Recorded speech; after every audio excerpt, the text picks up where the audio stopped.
Bienvenidos a la serie Machine Learning en español, una serie en la que explicaré las bases y la teoría detrás de Machine Learning. Es una serie dirigida al público en general que está interesada en Machine Learning, así que no importa de qué campo vengas, aquí aprenderás a implementar algoritmos que después podrás combinar con tu campo de trabajo. Esta serie vendrá acompañada de dos series más, una de matemáticas para Machine Learning y otra de programación para Machine Learning, que ayudarán a complementar el contenido del curso. En este video recorreremos la historia de Machine Learning y veremos a grandes rasgos cómo funciona el Machine Learning. Así que, empecemos con la historia. La historia empieza hace más de 70 años, donde Alan Turing, en 1950, publica el artículo Computing Machinery and Intelligence.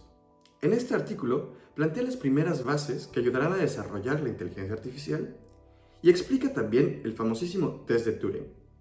6 años después, John McCarthy, conocido como el padre de la inteligencia artificial, en una conferencia en Dortmund, en 1956, introduce el término inteligencia artificial, un término que se le ocurrió minutos antes de la conferencia. En esta conferencia también presenta la primera inteligencia artificial, Logic Theorist, que se dedicaría a comprobar teoremas matemáticos. A partir de aquí empieza la carrera de la inteligencia artificial, y claramente vemos un gran desarrollo en este campo.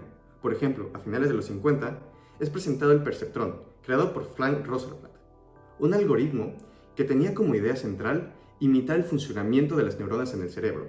En los 60, por ejemplo, Joseph Weizenbaum presenta a ELIZA, un chatbot para estudiar la comunicación entre hombre y máquina. Después tenemos el primer invierno de la inteligencia artificial en 1974. Y aquí llamamos invierno a un estancamiento en el desarrollo. En este caso fue creado por una falta de poder computacional. Este invierno duraría hasta 1980, donde gracias a mejoras en los algoritmos, se ve un nuevo despegue en el desarrollo de la inteligencia artificial. Aquí también empezaron a desarrollarse técnicas de Deep Learning. En 1987 cae el segundo invierno de la inteligencia artificial. Y aquí me gustaría tomar el tiempo para explicarles las causas principales de estos inviernos en la inteligencia artificial. Existen 3 grandes causas de estos inviernos. El poder computacional, que ha provocado los inviernos pasados. Hoy en día usamos GPUs, que gracias a su estructura nos ayudan a paralizar los trabajos. Número 2, algoritmos. Necesitamos que estos algoritmos sean los más eficientes posible. Y en tercer lugar, datos. Y no solamente datos, pero datos de calidad, que sean específicos a nuestra aplicación. Hoy en día vivimos en la era del Big Data, ya que contamos con volúmenes gigantes de datos de todo tipo. Ahora nuestro trabajo es filtrar estos datos para unos que sean productivos para nuestra aplicación. Esto es la historia resumida. Obviamente existen cientos de sucesos importantes. Por ejemplo, el día de hoy podríamos destacar OpenAI, que lanza en el 2020 a ChatGPT y posteriormente a DALL-E, muy populares por ser accesibles por el público. Fuera de esto, hemos tocado los puntos más importantes. Les dejo un link en la descripción por si están interesados en saber más acerca de la historia. Inteligencia artificial, Machine Learning, Neural Networks, Deep Learning, términos que aparecen frecuentemente en las noticias. Son términos muy similares, pero no son lo mismo. Aquí veremos la diferencia entre cada uno. Empezaremos con el término inteligencia artificial.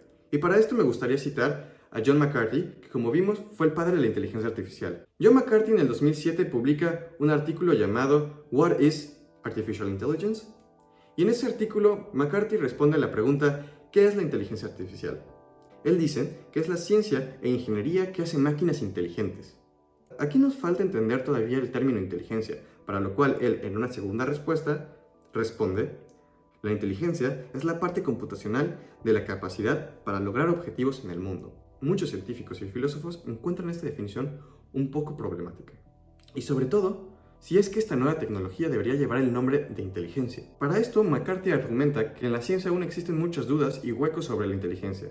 Y también explica que la inteligencia artificial es la implementación de los procesos que entendemos suficiente para plasmar matemática y computacionalmente. Ahora me gustaría darles otra opinión acerca de la inteligencia artificial, esta vez de Noam Chomsky, que lo publicó en el 2023 en el New York Times. En este artículo, Chomsky compara la inteligencia humana con la inteligencia artificial. Él dice: la mente humana no es como ChatGPT y sus similares, un pesado motor estadístico para la coincidencia de patrones, que devora cientos de terabytes de datos y extrapola las respuestas más probables.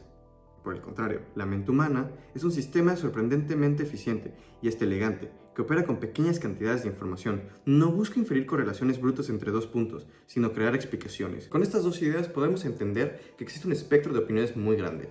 Y justo quería dar estas dos ideas un poco contrarias para que ustedes formasen su propia idea.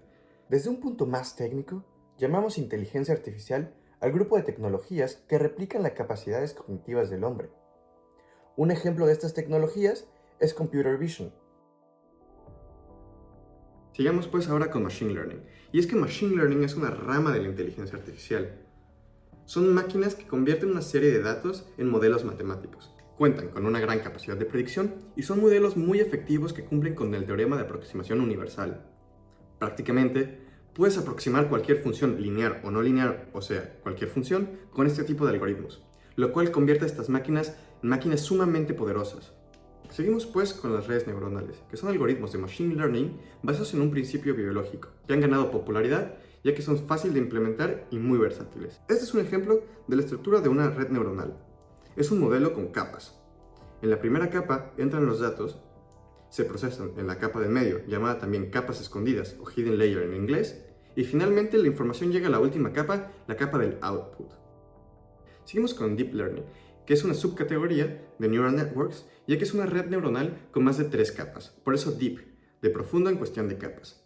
Para que se den una idea, la BGG19 cuenta con 19 hidden layers y 144 millones de parámetros, usada por ejemplo para la clasificación de imágenes. Ya entendemos la diferencia entre los términos, y ahora me gustaría explicarles cómo es que funciona, a grandes rasgos, una Machine Learning.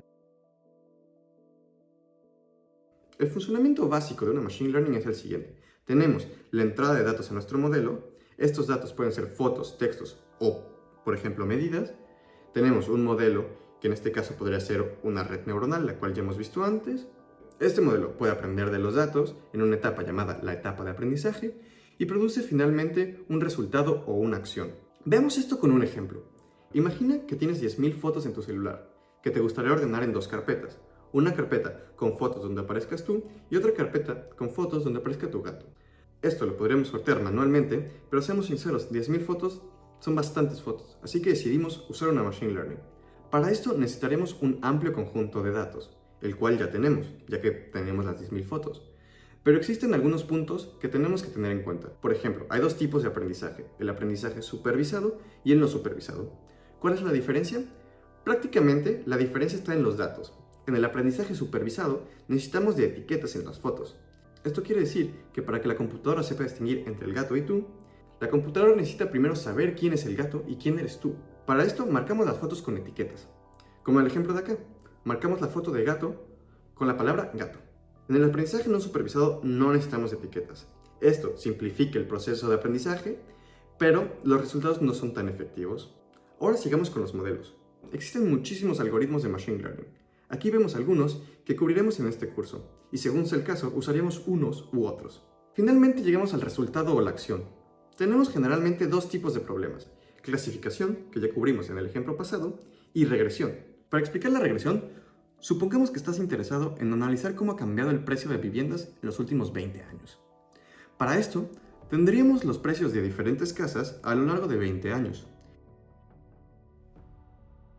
Y nos interesa encontrar una función que mejor describa todos los datos. En Machine Learning decimos que queremos encontrar la función que mejor generalice los datos. Justo aquí usamos regresión. Con esto llegamos al final del primer video de Machine Learning en español. Espero que les haya gustado muchísimo y que hayan aprendido algo. Si tienen preguntas acerca del contenido, déjenlos en los comentarios e intentaré responderlas. Nos vemos en el siguiente video.